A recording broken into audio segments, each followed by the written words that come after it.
آپ صلی اللہ علیہ وآلہ وسلم کے بچپن کا واقعہ بھی انشاءاللہ عرض کرنے کی کوشش کروں گا۔ اللہ تبارک و تعالی ارشاد فرماتا ہے سورۃ الضحیٰ وَوَجَدَكَ ضَالًّا فَہَدَىٰ، اور آپ کو اپنی محبت میں گم پایا اور اپنی طرف راہ دی۔ اس آیت مبارکہ کو دیکھا جائے تو تفسیر کا علم رکھنے والے ماہر مفسرین کرام، بڑے بڑے مفسرین کرام، آیت مبارکہ بہت مختصر ہے لیکن اس کا مفہوم بہت وسیع ہے، بہت وسیع ہے۔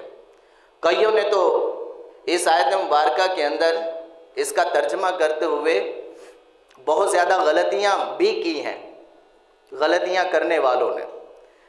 کئیوں نے نبی پاک صلی اللہ علیہ وآلہ وسلم پر نعوذ باللہ اس آیت مبارکہ کا ترجمہ کرتے ہوئے آپ کی بے ادبی بھی کر بیٹھے ہیں، اور بہت سی غلط مفہومی ترجمے انہوں نے بھی کیے ہیں اس آیت مبارکہ کے۔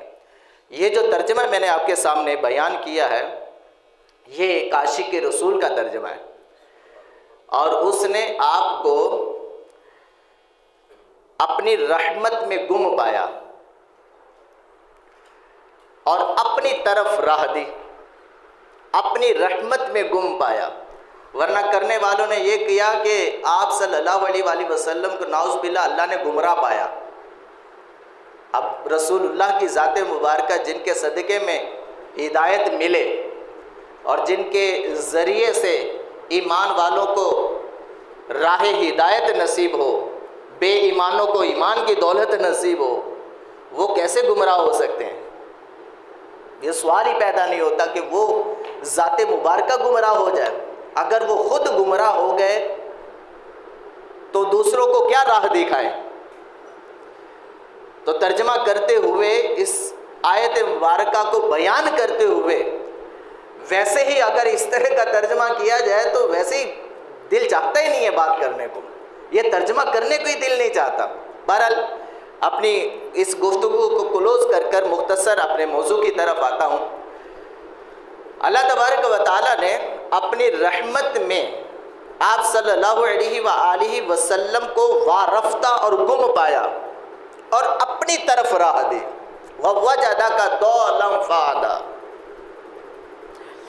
مفسرین کرام نے اس آیت مبارکہ کے تحت دو اقوال ذکر کیے ہیں، دو باتیں ہیں اس آیت مبارکہ کے تحت۔ امید کرتا ہوں کہ میں اپنی گفتگو پائے تکمیل تک پہنچانے میں کامیاب ہو سکوں، لیکن وقت بہت مختصر ہوتا ہے۔ اس میں جو آپ کے سامنے عرض کیا گیا، عرض کرنے کی کوشش کرتا ہوں جو بن پایا میرے سے۔ ایک تو آپ صلی اللہ علیہ وآلہ وسلم کا اس آیت مبارکہ کے تحت ایک خاص واقعہ بیان کیا گیا آپ کے بچپن مبارکہ کا۔ روایت میں آتا ہے کہ حضرت حلیمہ سعدیہ رضی اللہ تعالی عنہا، آپ جن دنوں نبی پاک صلی اللہ علیہ وآلہ وسلم کی خدمت کیا کرتے تھے ان دنوں کا واقعہ ہے۔ فرماتی ہے کہ میں اپنے نور نظر محمد عربی صلی اللہ علیہ وآلہ وسلم کو لے کر مکہ مکرمہ کی طرف روانہ ہوئی۔ جب مکہ مکرمہ کے باہر پہنچی تو دروازہ بند تھا، شہر کا دروازہ بند تھا، بہت سے لوگ بھی وہاں کھڑے تھے۔ میں ایک سائیڈ پر ہو کر کھڑی ہو گئی اور میرے ساتھ محمد صلی اللہ علیہ وآلہ وسلم بھی تشریف فرما ہے۔ مجھے حاجت پیش آئی تو میں آپ کو وہاں چھوڑ کر کچھ دیر کے لیے اپنی حاجت پوری کرنے کے لیے چلی گئی، چند منٹ کے لیے۔ جب واپس آئے دیکھا وہاں میرے نور نظر موجود نہیں ہے، بہت پریشان ہوئی، قیامت کا سما بن گیا، کیونکہ آپ صلی اللہ علیہ وآلہ وسلم کو تو پہلے سے سب جانتے تھے اور آپ کے متعلق مشہور بھی تھا کہ آپ کے مبارک بچپن سے ہی وہ نشانیاں لوگوں کو نظر آ چکی تھی، دیکھ چکے تھے کہ نبی آخر الزمان صلی اللہ علیہ وآلہ وسلم آپ ہی ہیں۔ کہ میں بہت پریشان ہو گئی کیونکہ اس وقت بڑے بڑے کفار آپ صلی اللہ علیہ وآلہ وسلم کو نعوذ باللہ قتل کرنے کے در پہ تھے، کیونکہ بچپن سے مشہور ہو چکے تھے کہ آپ ہی نبی آخر الزمان ہیں، آپ ہی اللہ کے آخری نبی ہیں۔ آپ کے بچپن سے یہ باتیں مشہور ہو چکی تھی، اور میرے اوپر تو قیامت ٹوٹ گئی، میں بہت پریشان ہوئی۔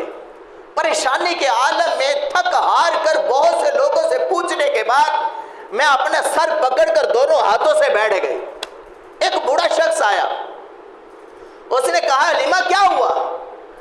کہا میرے ساتھ نور نظر تھے میرے، لیکن نہ جانے وہ کہاں چلے گئے، کافی دیر سے ڈھونڈ بھی رہی ہوں لیکن مل نہیں رہے۔ کہا کہ میں ایک ایسی چیز کو جانتا ہوں یا ایسے کا پتہ جانتا ہوں کہ جن سے تمہارے نور نظر کا علم تمہیں آ جائے گا، تمہیں پتہ چل جائے گا کہ وہ کہاں ہے۔ اس نے کہا وہ کون ہے، کس کے ذریعے مجھے پتہ چلے گا؟ فرماتی میری کچھ امید بنی، کیونکہ بزرگ تھا، بوڑھا شخص تھا، اس کی بات پر مجھے یقین سا ہونا شروع ہو گیا۔ جب میں نے پوچھا نا وہ کون ہے، کہا حبل نامی مجسمہ ہے، اس کے پاس جائیں گے، اس کے پھیرے لگائیں گے، اس کی عبادت کریں گے، اس کی پوجا کریں گے، اس سے پتہ چل جائے گا کہ وہ کہاں ہے۔ کہا جو امید بنی تھی وہ بھی ٹوٹ گئی۔ جب مجسمے کا نام لیا وہ امید بنی بھی ٹوٹ گئی میری۔ کہا خیر، اس نے بڑا زور لگایا، وہ چلا گیا مجسمے میں، بت خانے میں چلا گیا، حبل نامی بت خانہ تھا۔ اور حضرت حلیمہ سعدیہ رضی اللہ تعالی عنہا نے اس کو فرمایا بھی کہ تمہیں پتہ ہے کہ جب اسی نور نظر محمد عربی صلی اللہ علیہ وآلہ وسلم کی ولادت ہوئی تھی نا، یہی حبل نامی جو بت تھا یہ منہ کے اوندے گرا ہوا تھا، اور وہاں جتنے بت تھے سب گرے ہوئے تھے۔ یہ آپ رضی اللہ تعالی عنہ نے اس بوڑھے شخص کو کہا بھی، لیکن پھر بھی وہ بزد تھا۔ کہا کہ آپ کو